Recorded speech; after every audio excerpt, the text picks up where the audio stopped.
Hi, I'm back. I want to talk to you about.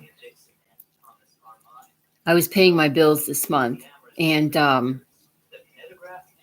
accidentally paid one bill twice and ran short after I wrote a check for my rent. So I had to call the rental company and tell them what I did, and called the bank, and they caught it, and they will give me no fines. Um,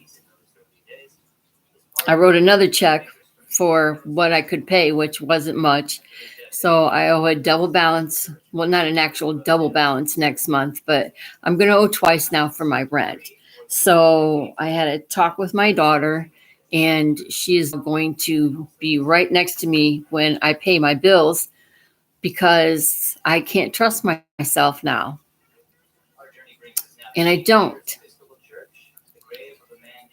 And this morning, I checked my account because I check it every day. I have a subscription or whatever you want to call it to a company for these weight loss chewies that I was looking at, but I didn't have any intention to buy. And it shows up this morning on my phone. Now, I'm already in debt. So this is like a very bad thing. So I called and I spoke to someone at my bank, and they took care of it for me, and they're not charging me anything. So I'm very happy about that. So aside from that little faux pas,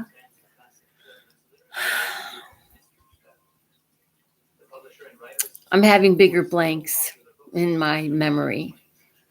I'm I get real lost. I'm starting to have panic attacks as to whether or not I should be having a panic attack. I don't know if that makes any sense, but that's what I'm feeling. And it's scaring the daylights out of me. I try to be very upbeat. I have very precious grandchildren, and they happen to hear conversation because I don't like talking in front of the kids. Okay. They just turned 13. They're already going on 30, even though they're pretty sheltered, and they live a very good life. And I'm very proud that they are. But they know things because they hear things.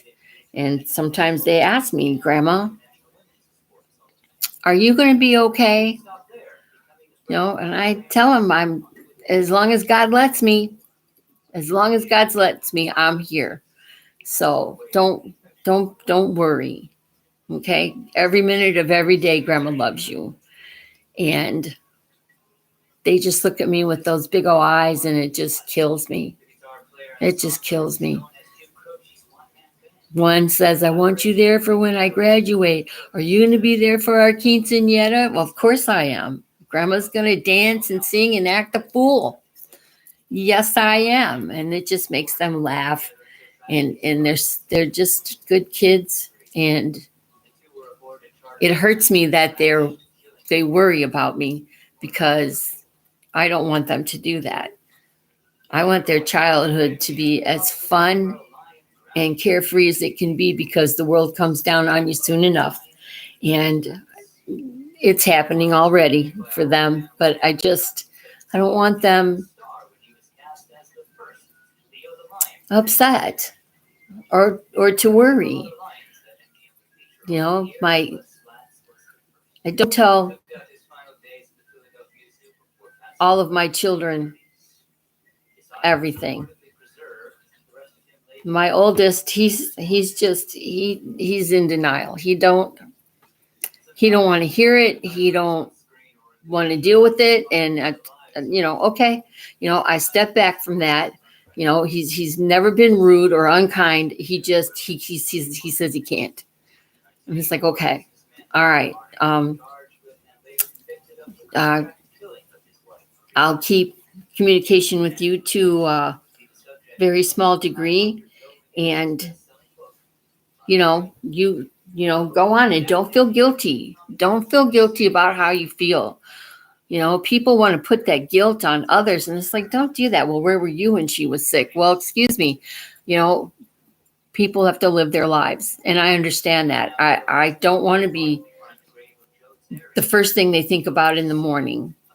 There's too much going on that I should be their first worry. I have a way I express it, but people get really upset with me when I say it. So I'm not gonna, but I just don't put me first. I'm not first. Okay. I'm not first. I'm just mom. I'm just grandma. Okay. The kids and your life and getting things done. That's what's first. Here, I'm still happy. I am having some tougher days now because I've always taken care of everything. And now all of a sudden I have to look at my daughter and say, you need to help me with my bills. The credit card companies are really happy, but nobody else is. Nobody else is. So, we're going to get that taken care of. I play the mental games. They tell me it's supposed to help me. So I spend a great deal of time doing that now. I don't find it comforting. It's a little fun, but I don't, it's just anything I can see now some of the things I'm missing, and I'm scared a little. I'm scared a little. I told my daughter yesterday, I said, I want to apologize to you now for terrible things I may say to you in a couple of years, because it won't be in my right mind. And I want you to understand and believe that that's not me. You know me. I've never been that way with you. I will never be that way with you if I can possibly help it. When I can't help it, that's what I'm sorry for. I want all of them to know, what you see when this turns uglier and uglier is not me. That's not me. It's not me. That's not who I am. I'm the grandma that gets up in the morning and sings. And I used to play the dirty trick of the last day of school after the last day of school. It's like, oh my God, it's the last day of school. Get up. You got to get dressed. And a couple of years it really worked. But, you can only play that trick so many times. And then your kids are like, Mom, stop. Okay, I'm sorry. I'm sorry. I'm missing all of that. My son is sending off his kids to school, and I heard him telling them the story about when we were kids, Grandma and her friends would have their cups of coffee and they'd walk in their robes and slippers up to the front of the street where the bus would pick us up, singing and doing the Nepos dance of joy. And if you don't know what that is, you need to talk to somebody about the Nepos dance of joy. Perfect Strangers, I believe, is the name of the show. And it's a dance of joy. And we would do it every year, taking them up to the bus stop.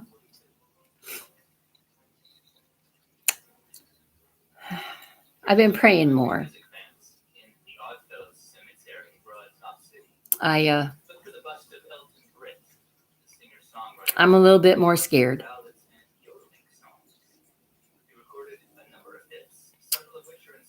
My daughter and I are looking for a place so she can live with me and keep an eye on me. And my son is looking for a place that will be close to that place, and because everybody wants to be close, and that's all well and good, but I have rules. When I'm too far gone,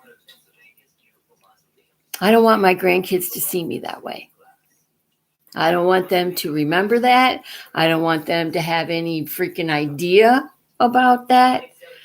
I want them to remember their funny, loving grandmother and the talks that we would have. I have a lot of kids. They're not mine, but they're still my kids. I'm Auntie Kimmy to several. And the rule is the same with them. I have talked to a couple of nephews and a niece and told them, about their kids, because I'm second generation Auntie Kimmy here now. And I've got a bunch of little boys who love me, and I don't want them to see it either. And my girlfriend, Susan, is very upset about that. But no,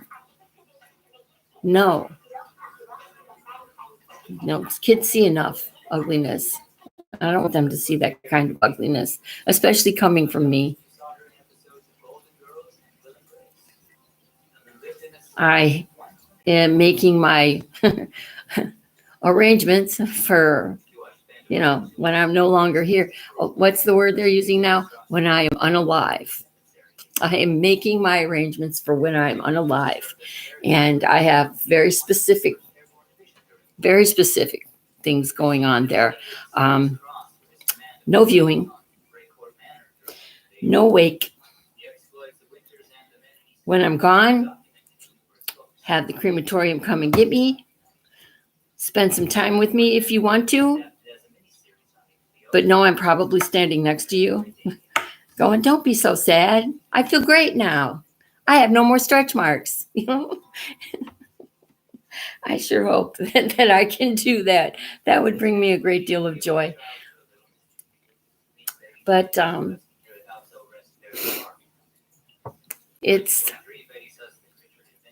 this is so scary. I can't even begin to tell you how scary.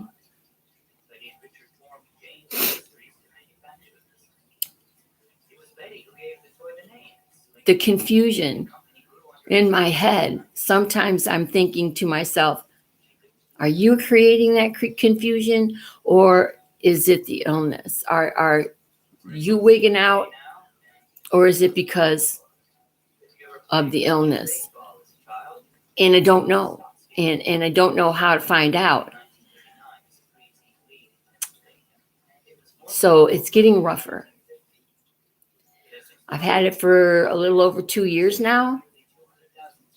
I'm still in the, I guess, what they're calling the early onset dementia margin of it. But I kind of feel like it's progressing a little quick for my taste. And I don't know. I don't know what to do about it. I don't. And I was thinking, and I thought, well, it's been about a month since I put one out. I put this out for you all. See what's going on. Hear what I'm saying. If you have a loved one who's got this, don't run and hide from them. People tend to do that. They're all over the place when your loved one is either on their way out or are gone, and they're all over you for 4 or 5 days. And then once the funeral and everything, you kind of get left alone. Everybody, when my mother died, everybody left. And I was all by myself. And there was nobody to talk to. Nobody. And I don't want my kids doing that. I don't want anybody doing that. Take the most of life as you can get with them. When their days are good, go running with it.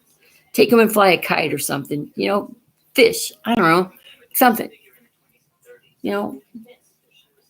just go window shopping. Go to the pet store and play with pets. Do something with them. And I highly recommend an animal, because I know that my Georgie boy is the reason I'm still as sane as I am, because he's got a routine, and he's very clear about how he likes his things. And I have spoiled him and made him a monster. So, of course, I give him everything he wants when he wants it. And he comes and he doesn't talk to me, but sometimes I think he's told me hello. That's a good one. He does that. And when I leave the house, my neighbors tell me he sits at the door and he goes, hello? And he's looking for me. And that just tickles me to death, and I feel so bad, but sometimes I got to leave even though I don't want to. That's another thing. I don't like leaving the house anymore. I feel like everybody can tell I'm dumber, because I feel dumber. My feet are worse. I'm a little clumsier, and it's like this, it feels like a snowball to me. It's like, it's like gaining, and it's like, I feel like it's too soon for all of this to be happening, but I'm not in charge. That's how I feel. And there's no complaint box or anybody that I can complain to. So, I'll tell you. Well, I think that's all of the stuff I've done that I can remember. And keep your family close. Anger has no place. Time is very short for everyone, not just for me. Everyone's clock is ticking. Take the time. There's nothing going on in the world that's more important than having a chat with your grandparents, or your mom and dad, or your kids, or your cousins, or anybody. I'll talk to anybody.